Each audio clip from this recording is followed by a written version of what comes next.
Good afternoon. My name is Michael Kelker. I teach English at St. Charles Community College, and I am the organizer of Democracy Days 2001 to present. We are privileged to have on campus today, speaking to you live, the Director of Elections of St. Charles County, Mr. Kurt Bahr. He is making his second appearance at Democracy Days. He came last year and gave us a seminar on voting from his perspective as a professional in the system. And certainly with this pandemic year of 2020, it is more important than ever that we know about the practical details of voting and whatever else he has to offer from this professional perspective as director of elections. Kurt Bahr, thank you for coming today. Oh, thank you. Let me coming here to the campus. I appreciate that. So I'm going to talk about two primary topics within voting.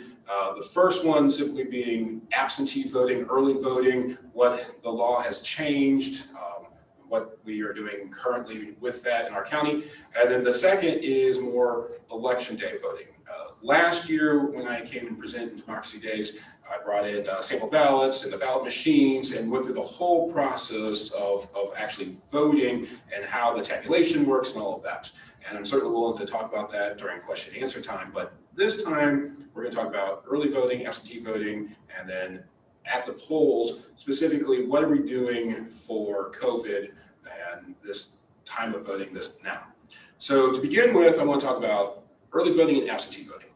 And then to try to clear up some confusion, there is a difference between early voting and absentee voting. And the difference is the reason.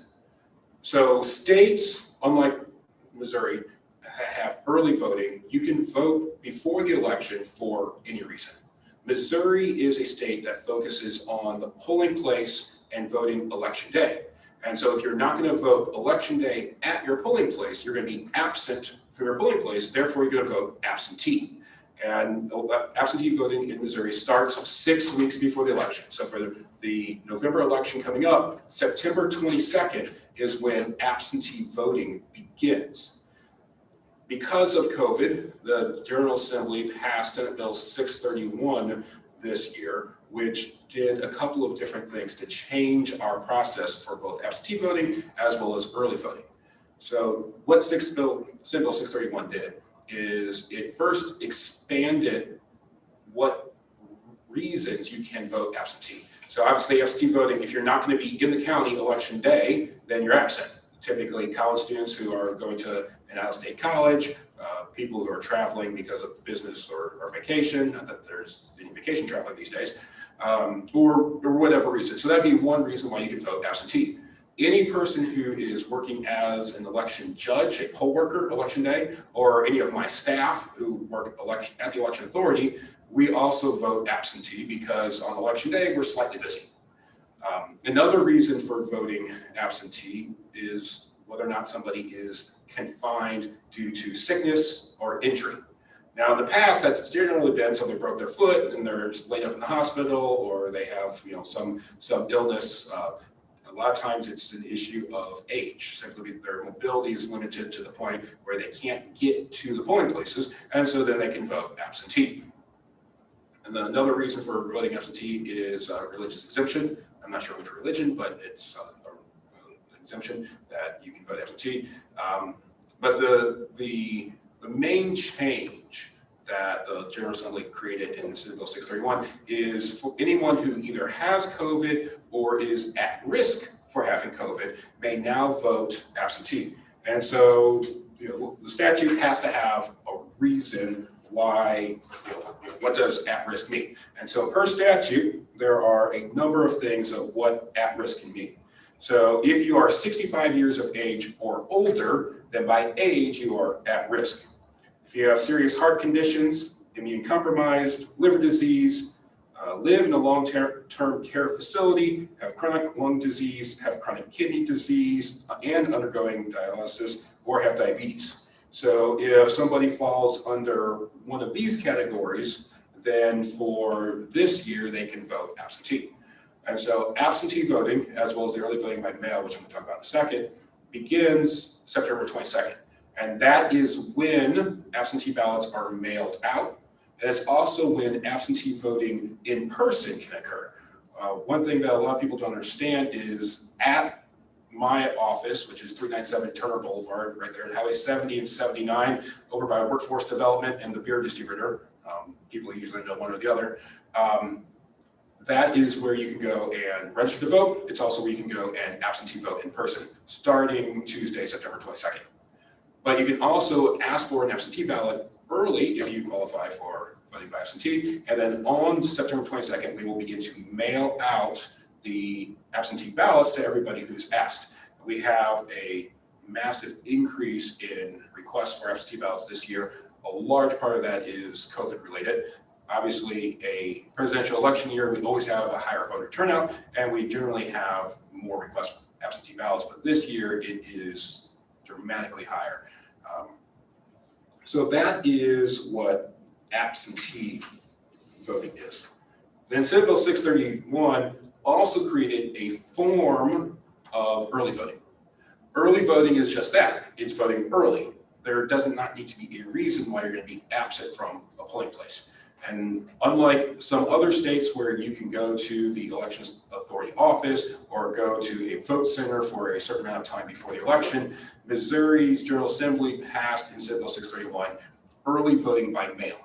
Now, instead of simply making it no excuse absentee voting, they created a new system, and they did it quickly towards the end of the session, which means it has some complications that are difficult for voters to fully understand, and I'm going to go through and kind of explain what that entails for us. So first of all, early voting by mail is early voting. So anybody can vote, anybody who can vote on election day can vote early by mail.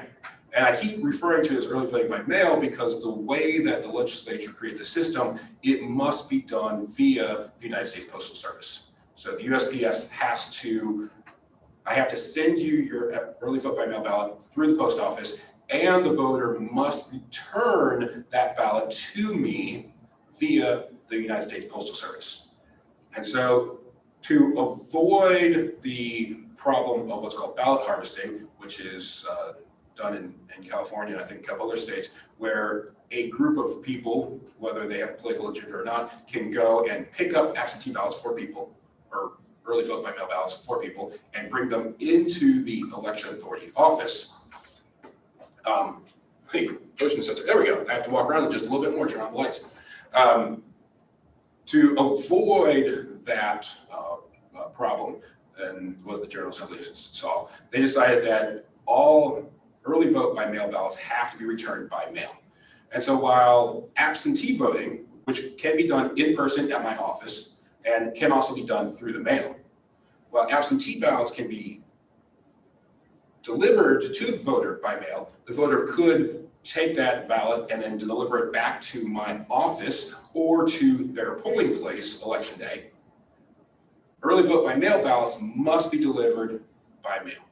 So even if I know the voter and I know that that is their ballot, I still can't accept it if they come to my office. So that's one issue with the early vote by mail ballots. I try to make sure that people know, hey, yes, you can vote early and it is open to all voters, but you have to send it back by mail. So please make sure you return it early enough that it can get to my office in time that I can count it.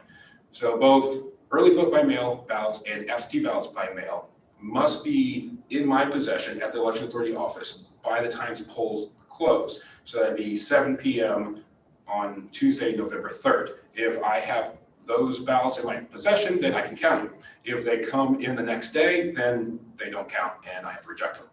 And so that is one of the statutory guidelines of do absentee ballots get counted? All absentee ballots in my possession that meet the other qualifications will be counted.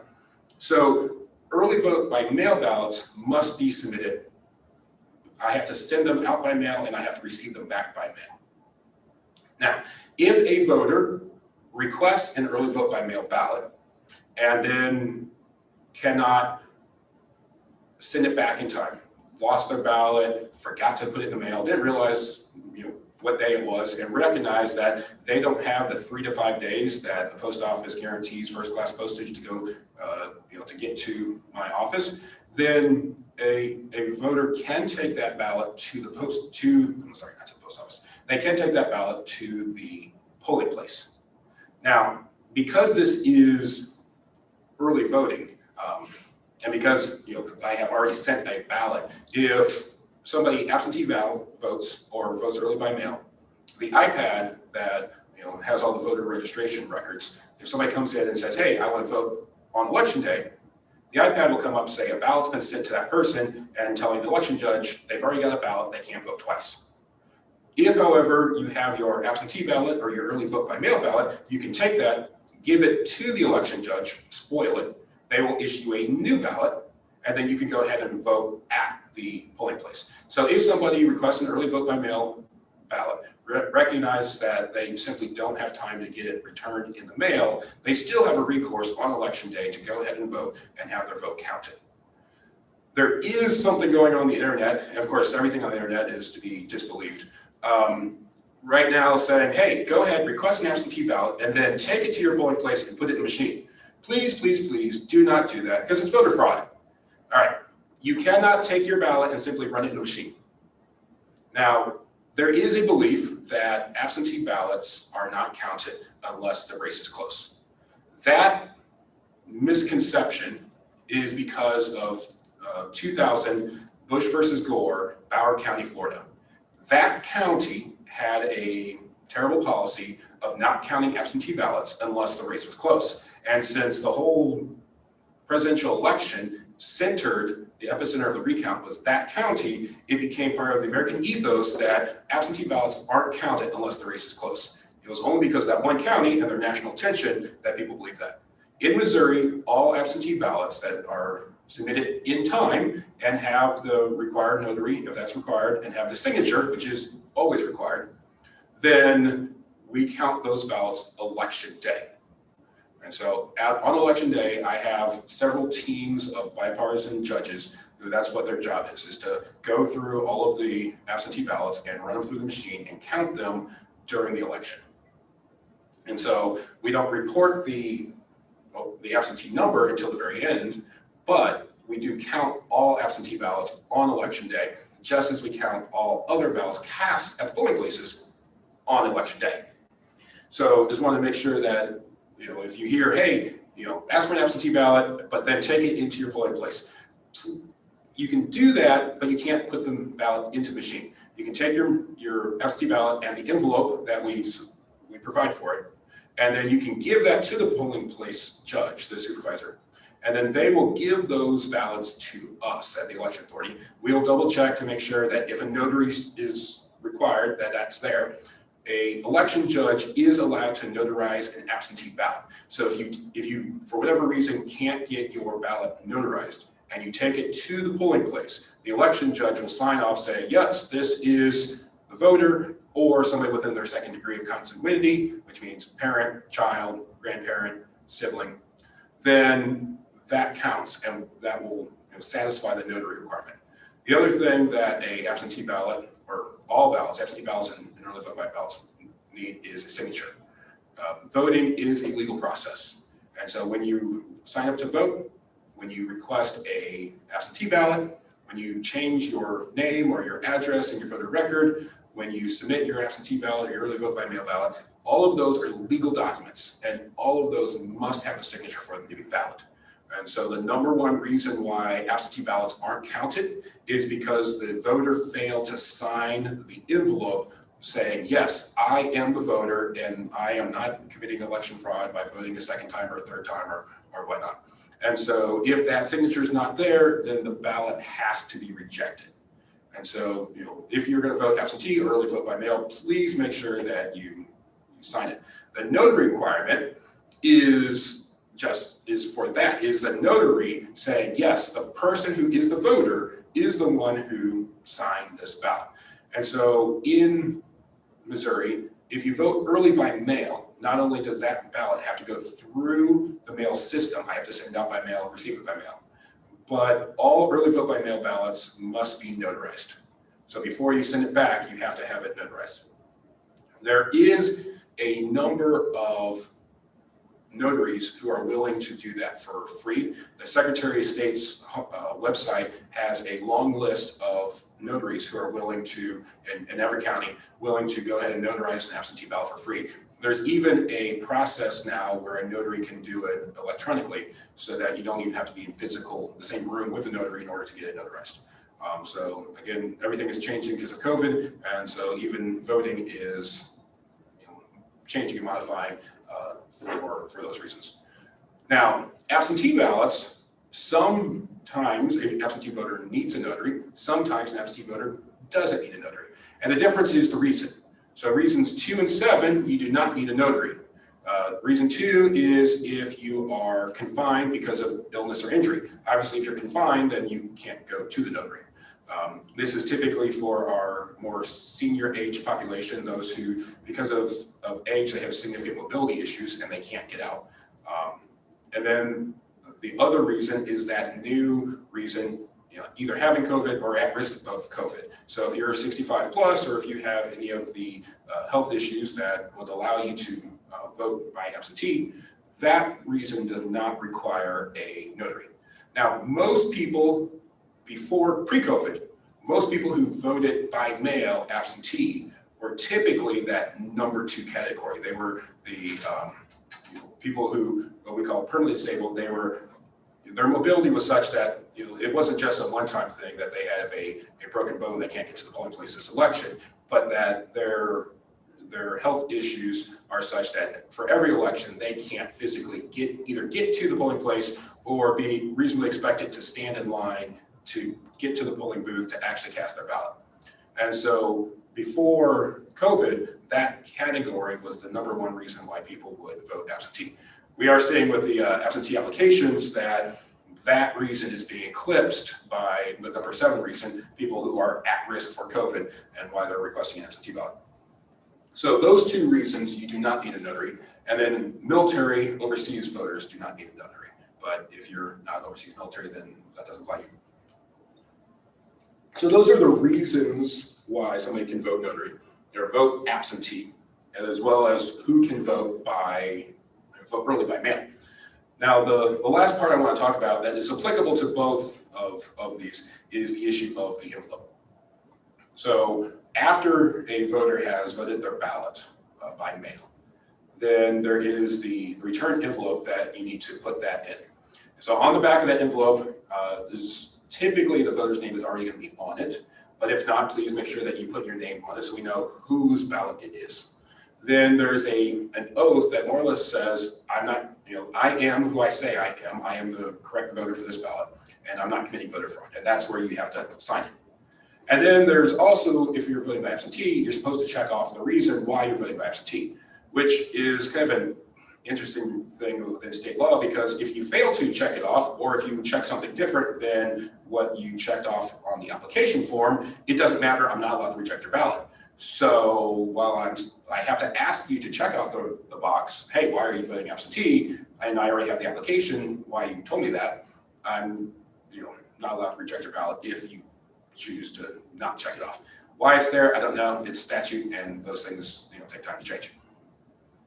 But the absentee ballot and the voter vote by mail ballot also has a place for the notary signature if that's required. It also has a space that any voter is allowed to request assistance from any person that they choose. So if a voter has vision impairment and they need somebody to read the ballot to them, they can either at the polling place ask the election judge, or more common, they can bring a spouse or a family member or friend to go ahead and read the ballot form, and then that person can even fill the ballot out for them, with them. And then if that person has their vision issues such they can't even sign the ballot envelope, then the person assisting the voter has to sign off saying, hey, I am so-and-so, I am related to the voter by this way, and I've assisted them in filling this out. So that's a requirement if the voter needs assistance in filling it out.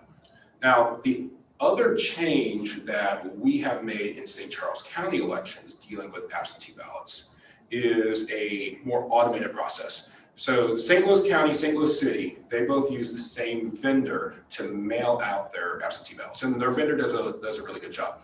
But what I've done is I went ahead and did a request for proposal from other mail vendors and hired a similar vendor, but a different one than what St. Louis County, St. Louis City use. But they do the same thing in that we can now utilize the post office's tracking mechanism through their intelligent mail barcoding system, so that after I have sent out that absentee ballot, I can see each post office that ballot has gone through to know when it's been delivered to the voter. And then they're putting that same barcode on the return absentee ballot envelope, so that as the voter is mailing it back to me, or the voter can look it up and see, okay, my ballot has hit the St. Louis City post office, the main post office for our region. It has hit the St. Peter's post office, the one that delivers the mail to the election authority. It is on the truck, be delivered in the day to the election authority. And so we are going to utilize the intelligent mail barcoding system and have that tracking mechanism so that people can see where in the system their ballot is. Now, the blind spot in the system is when the ballot is in the possession of the voter. So if the voter holds on to it for a couple days or a couple weeks, I don't know. I can't see. All I can assume is that the voter has possession of it if it's not either in my possession or in possession of the post office.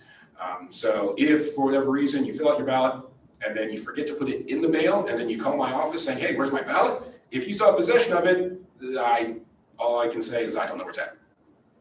But we are working on utilizing that technology, which is new for our county and is still relatively new in Missouri. St. Louis City, St. Louis County, Boone County, and then St. Charles County all utilize it. I don't know of any other counties that use that system. Kansas City might, but I'm not positive. And so that's a relatively new technological change within elections. So that is the absentee voting, early voting by mail process, and the rules of how that's changed under Senate Bill 631 for this year. The second part that I wanted to talk about dealt with election day voting, not so much how a ballot is tabulated or how to fill out a ballot, but what we're doing at a polling place so that people are safe at the polling place.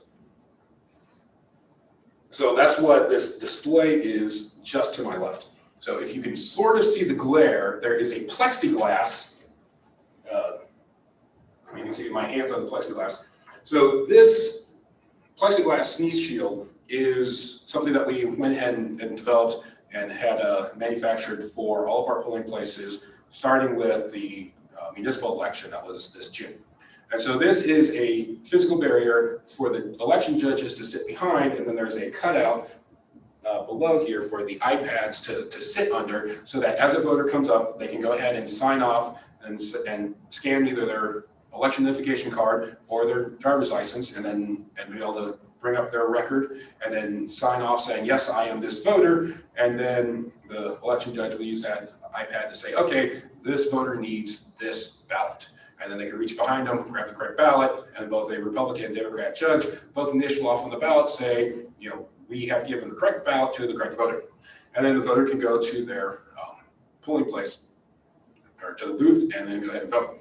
Now, several things that we will have at every single polling place. Hopefully our election judges do a good job setting it up. Every polling place is a little bit different, but one of the things we'll have are these little spray bottles that actually have hand sanitizer in them.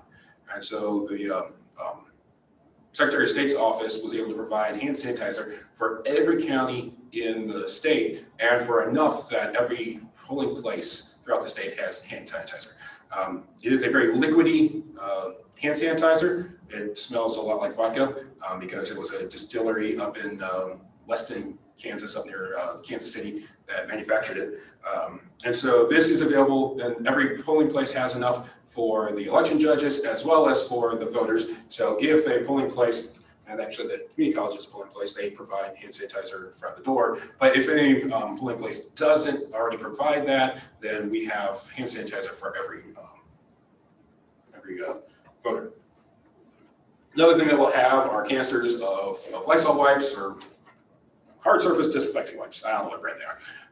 And so our election judges will be going around and wiping down the polling places and keeping the surfaces clean. Again, some polling places are more vigilant than others. One of the things that we're working on doing this year is having extra judges at every polling place whose primary task, instead of checking in voters, is making sure that the surfaces are clean and making sure that social distancing is being practiced by the voters as they're waiting in line. We will have gloves for the judges only. Our election judges they work a 14-hour-long day, so they may or may not be wearing them when you see them, but hopefully they're keeping their hands clean. But we do provide gloves. The next thing that we'll have is masks. Now, one thing that, obviously I'm not wearing it simply for the presentation so you can hear me, we will have masks for all election judges. We are also going to provide masks for voters. Now, in the August election, honestly, the number one negative feedback I got was the issue of masks. We are St. Charles County. There is no mask mandate. And so I will provide masks for all my election judges, and I have highly encouraged all my judges to wear masks.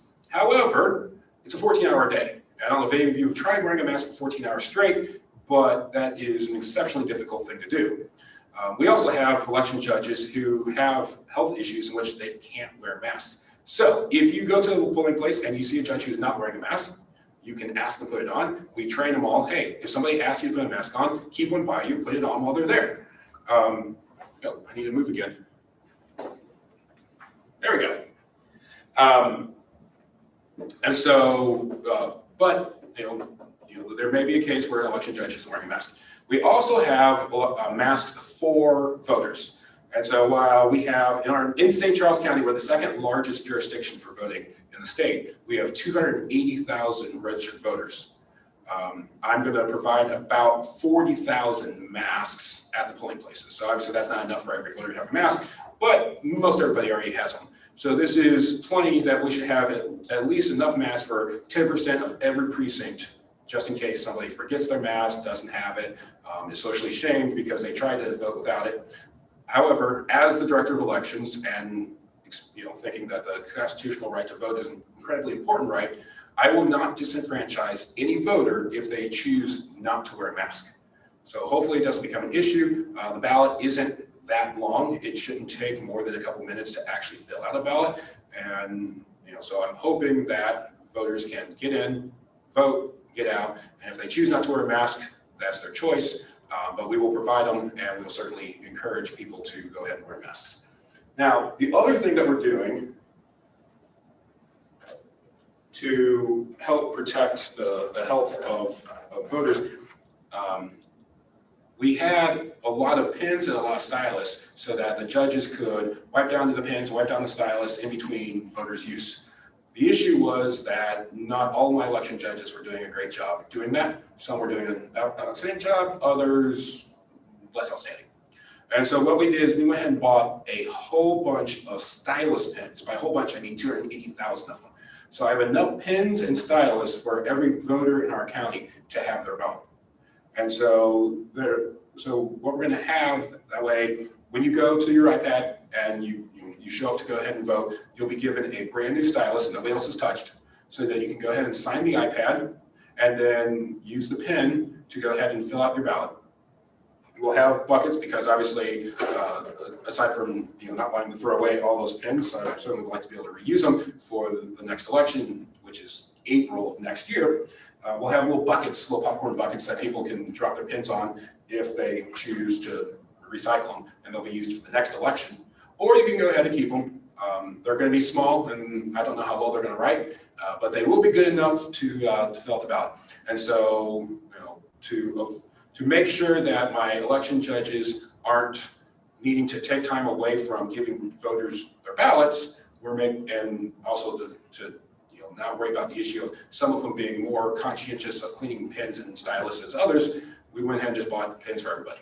And so that was like the Plexiglas, kind of expensive purchase, but one that we thought was important. That way, at the polling place on election day, voters are as safe as possible to exercise their right to vote.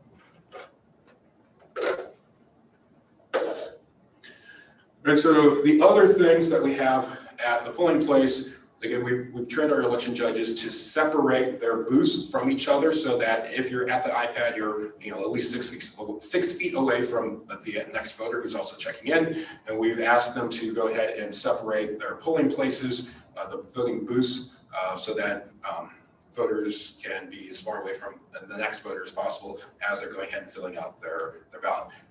The November election tends to have a high voter turnout. So in 4 years ago, 2016, we had a 74% voter turnout. I expect to see closer to 80% for this election. And so we're going to have a lot of people at the polling places. Some of our voting places are large, some of them are less large. And so the judges will do the best they can within the space that they have. And so we'll see, hopefully, that they can space out the voting so that we do maintain that 6-foot distance at every voting station.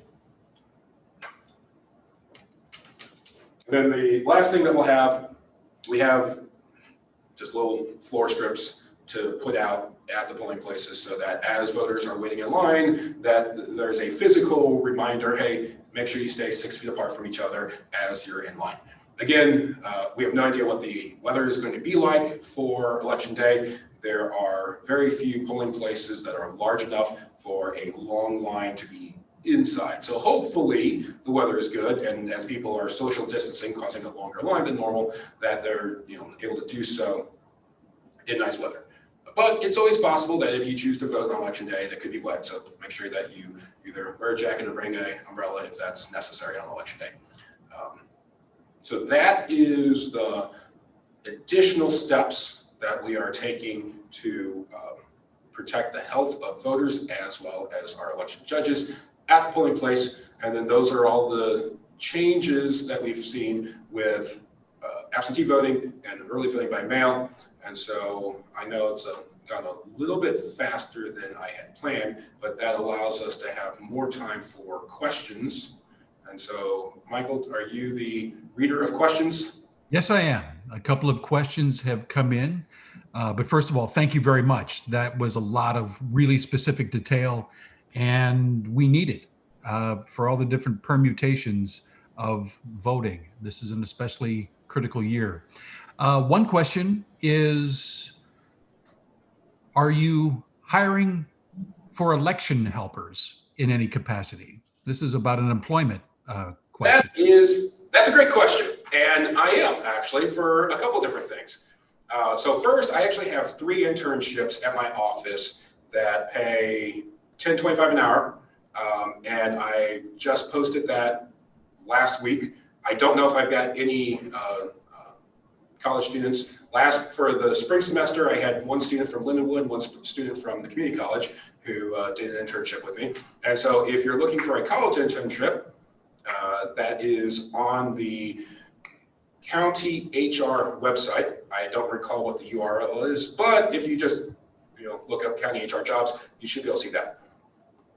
We are also hiring for jobs for our absentee. So basically, serve as an election judge at the election authority office. I have a couple positions open right now for that, and then I also have a couple positions open for my warehouse.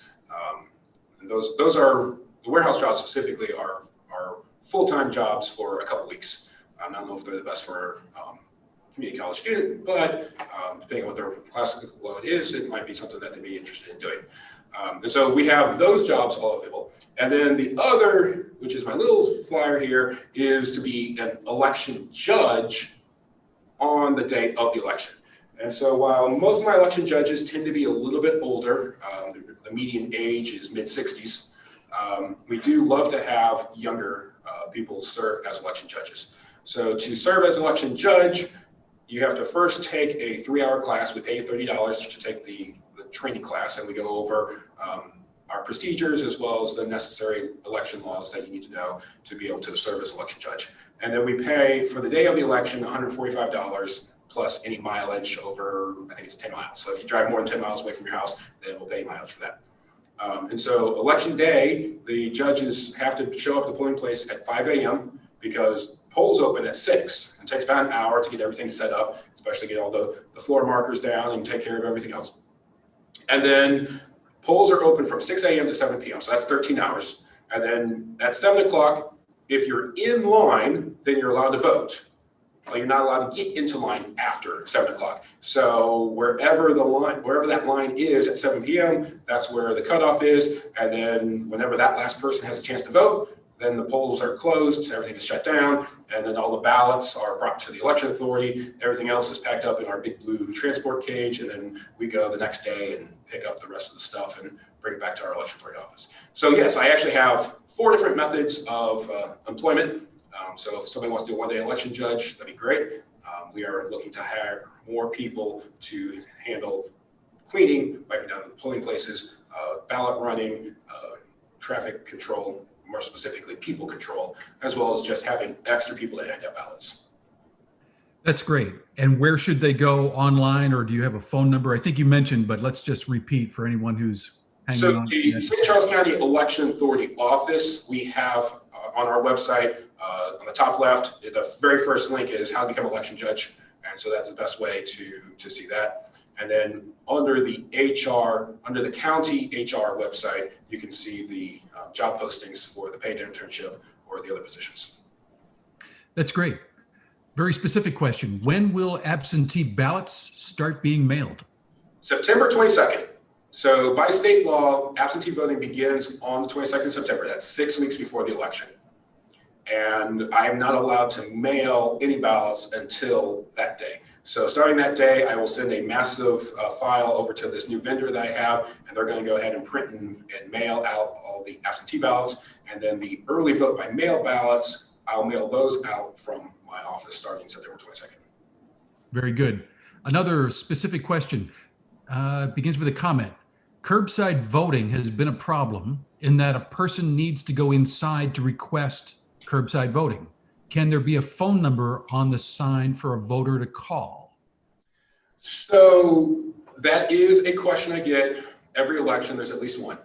So curbside voting is a resource, is a courtesy provided to voters because state law requires it. And it's part of the Help America Vote Act ADA compliance issues. The problem with curbside voting is it is very labor and time consuming for election judges. So we, at one point in our county, had these doorbells where somebody theoretically could push the button and then the judges could hear the bell and know that there's somebody out there to curbside vote.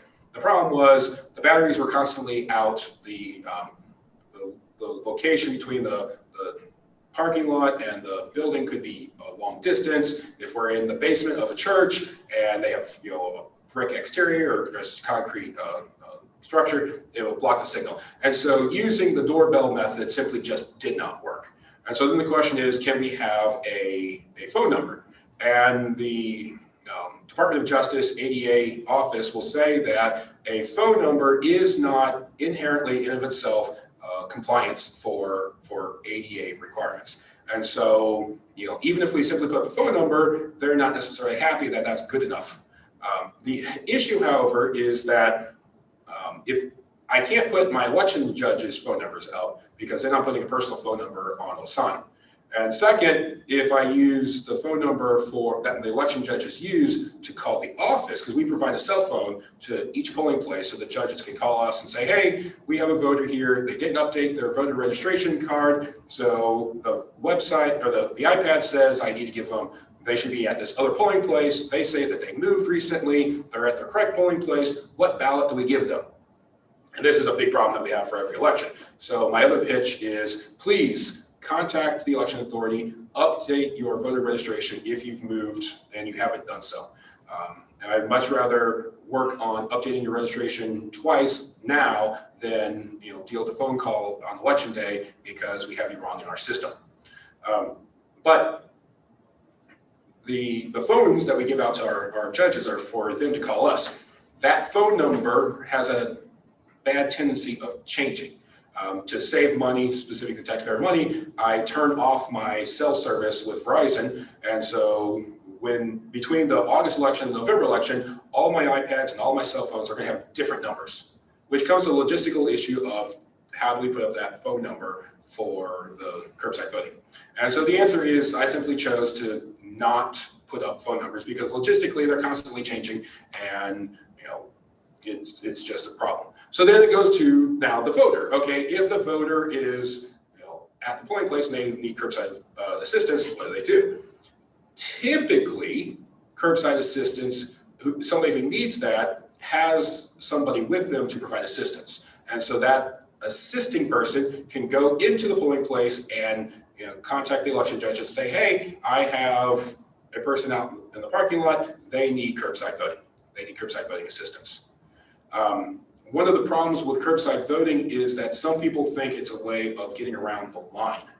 A curbside voter starts at wherever the line is, and if you curbside vote, you don't get to jump the line and then get assistance. So the person who needs curbside assistance needs to wait in line until it's their turn, and then the election judges have to grab the iPad, go out to the car, assist the voter so that they can check in, figure out which ballot they need, go back inside, get them their ballot, and then get a privacy sleeve so that nobody else can see their ballot, take it back out to the car, assist the voter wait for the voter while they go ahead and cast their ballot, and then the bipartisan team then go back inside, put that ballot immediately into the machine where it's tabulated, and then they go back to assisting voters. And so for the time that they're assisting one curbside voter, they're not assisting 15 to 20 normal voters. And so curbside assistance becomes a very logistically difficult thing for us.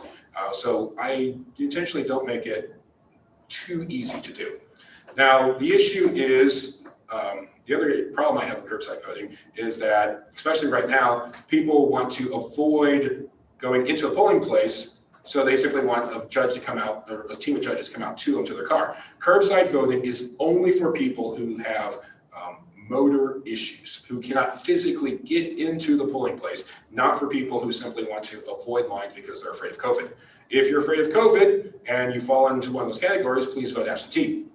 If you fall into one of those categories, you can even vote absentee in person at my office starting September 22nd. If you are simply afraid of lines or don't want lines, then vote early by mail. And so curbside voting is a difficult thing. Having a button would certainly make it easier, but it also means that more people would abuse it, and the whole process for all voters would take longer if I did that. And so I simply choose to require a person to assist. If a voter can drive themselves but needs curbside assistance, then they have to rely on either another voter or a election worker, somebody who's standing out at the polls, with a sign for some candidate, to go in and say that. And most people are nice enough that they will go inside and say, hey, election judges, there is a person sitting out in the car who needs curbside assistance. And more often than not, then that does in fact happen. Thank you. Is voting by mail as secure as in-person voting? No, in that I lose chain of custody of the ballot. And so I don't know who's filling out that ballot, which is the reason why you have to sign that envelope to say, I am the voter who requested the absentee ballot, I'm the voter filling out the ballot, and I'm the voter returning the ballot. And again, every voter is allowed, they have the right to request assistance from any person that they choose. If they're at a polling place, they can ask an election judge to assist them. They can bring a spouse or a sibling or a child or a friend to assist them. But I don't know who's filling out the ballot when they're not at a polling place. That being said, the whole process of receiving your ballot, filling out your ballot, returning your ballot, and having your ballot counted, all of the elements of security are the same for an in-person election day voter as well as for an absentee voter. And so in some ways, I would say, yes, the security level is the same. But the issue is I lose chain of custody of the ballot when I put it into the postal system, and I don't know who's truly filling it out. I have to rely on the voter voting their ballot, and that anybody who's assisting them is assisting them honestly and not providing coercive assistance, and helping them fill out a ballot based on the assister's preferences, not the voter's preferences. Thank you. Yes, because that comes down to some lingering questions that we have in our political arena right about now about the integrity of voting. Are you satisfied with the status and integrity of voting in America? Because we're seeing a lot of comments and allegations about a process being besmirched by mail-in voting. So mail-in voting, now one of the reasons why the right is leery of mail-in voting is we saw that California changed their rules on what I call ballot harvesting, where any group could pick up absentee ballots and return them into the election authority office for those voters. And then immediately after that happened, 2 or 3 congressional districts that had predominantly been Republican for years, for decades, turned blue immediately after that happened. And so the argument is that those groups, while picking up ballots, chose to lose any ballots they knew to be of a different political party. Whether that's a true allegation or not, the fact that the congressional seats flipped is a fact. Why they flipped, I don't know. That it's believed they flipped because of malintent of ballot harvesters on the right is also a fact. Now, whether or not that is, whether that was election fraud or not, it's not something that can really be proven, but it is certainly something that is believed on the right. And so that is why people on the right have a problem with absentee voting. Now, people on the left tend to focus more on access to elections, more people being able to vote, limiting any type of roadblock for a voter to be able to cast their ballot.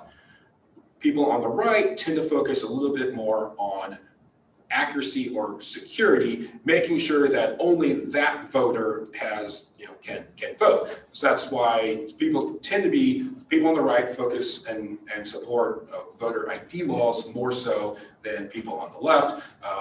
People on the left tend to focus more on early voting, by mail voting. So that's one thing I didn't talk about. Another difference between absentee voting and early voting. There are several states, California, Oregon, a couple others, I forget which ones right now, where not only do they send a ballot to any voter who requests to receive the ballot, but they'll send a ballot to any voter that they have on their record. Now, the problem with that is that people move. And so the voting record that somebody has, their address on file may not be where they actually live. I just got an email today from a lady who says that she still gets the card for her son who now lives in California, hasn't been home for the last 7 years. Well, in my database, I don't know that this person has moved. And so if I were to simply send a ballot to that voter because they're in the record as legit, then I would send a ballot to that home, and then the parents could simply fill it out and then send it back in, forge their son's signature. No one would know.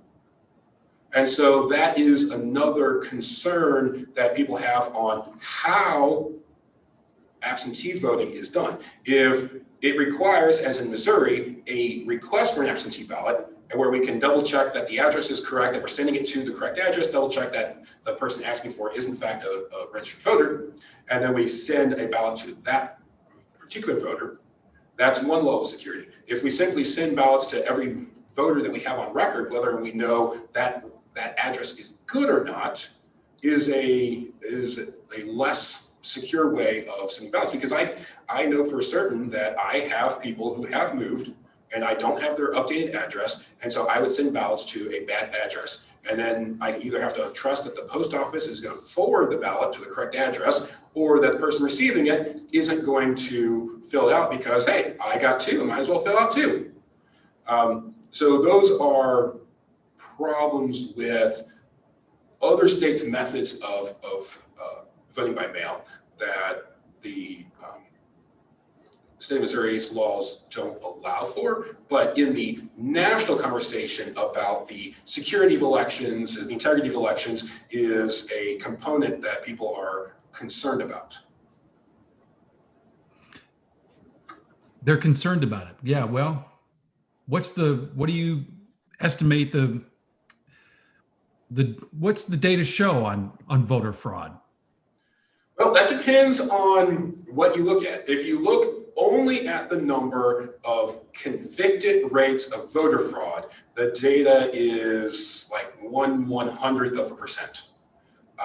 If you look at anecdotal stories of this person, fraudulently filled out, something, or these people coercively helped their mother as she was filling out her absentee ballot, that number certainly goes higher. But what is that number? I don't know. What I care about not so much is, because in Missouri, in specific St. Charles County, I can't prosecute voter fraud. If I knew somebody engaged in voter fraud, there's nothing I can do about it. The only thing I can do as the election authority is go to the prosecuting attorney and tell the prosecuting attorney, hey, this person engaged in voter fraud. Here's what they did. Here's my evidence. And then it's up to the prosecuting attorney to decide, one, are they going to prosecute? And then two, go through the process of prosecuting. So getting a conviction of voter fraud is a difficult thing to do. What I care about primarily is the public's perspective of how secure are their elections. And so, when you hear anecdotal stories about ballot harvesting and congressional seats flipping in California, that causes some people to lose confidence in voting by mail.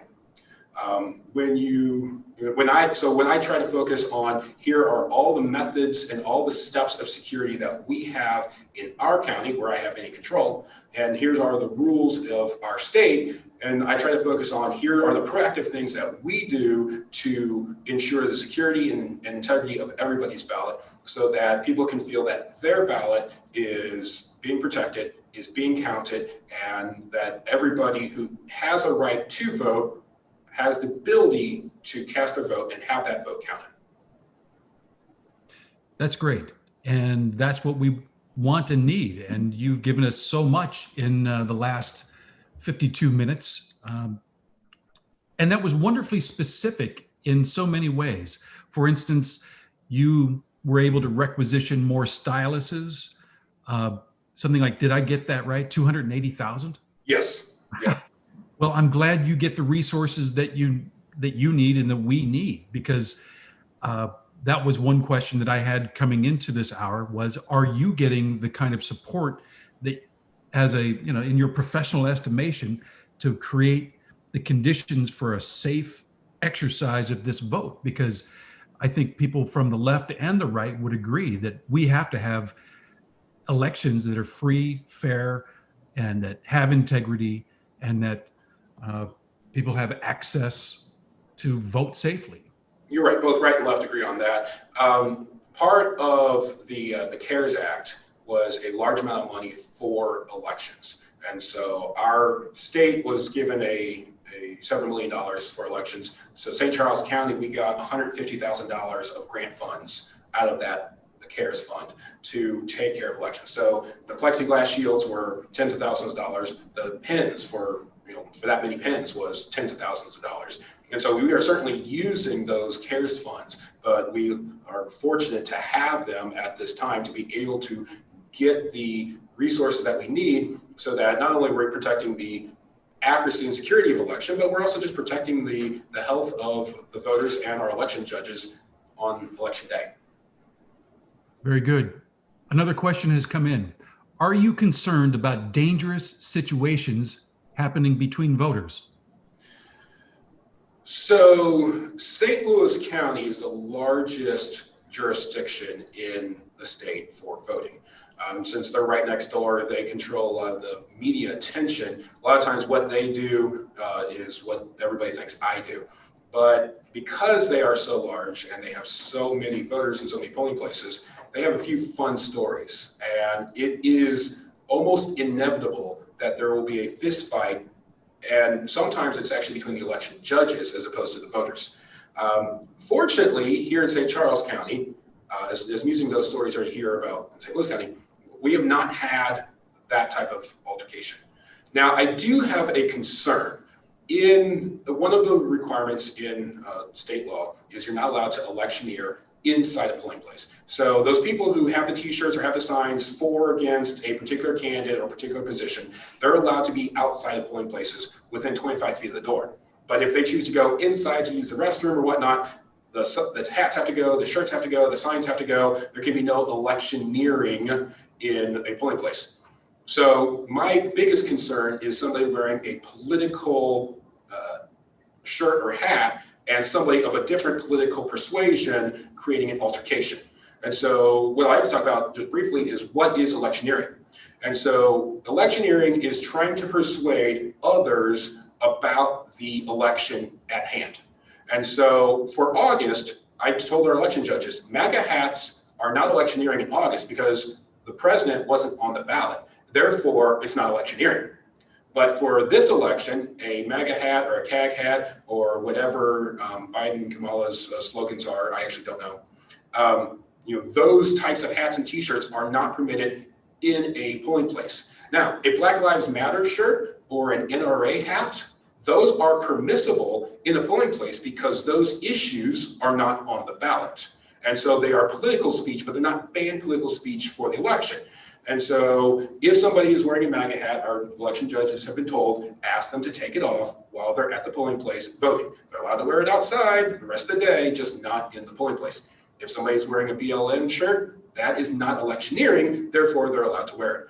My only concern is that voters will take it upon themselves to police their political speech of fellow voters and not understand what electioneering is, thinking any political speech is banned inside a polling place, not political speech that's specifically on the ballot that election. Yes, very good distinction. I think that captures all of the questions that have been formally submitted. I want to thank you, Mr. Kurt Bahr, once again for coming in and bringing us your professional expertise. It's great to hear you because I think it's absolutely critical that we understand voting. We understand what to do in order to vote, however we may need to do it this November.